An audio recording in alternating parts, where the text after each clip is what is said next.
పల్నాడు జిల్లా చిలకలూరిపేట మున్సిపల్ కార్యాలయం ఎదుట వార్డు సచివాలయ ఉద్యోగులు పెద్ద ఎత్తున ధర్నా చేపట్టారు.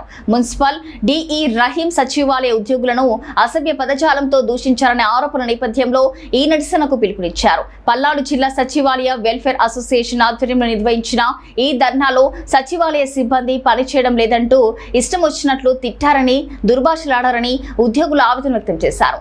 అనంతరం పట్టణంలో నిరసన ర్యాలీ నిర్వహించి అంబేద్కర్ విగ్రహం వద్ద వినతి పత్రం సమర్పించారు. Down, down, down, down, down, down, down.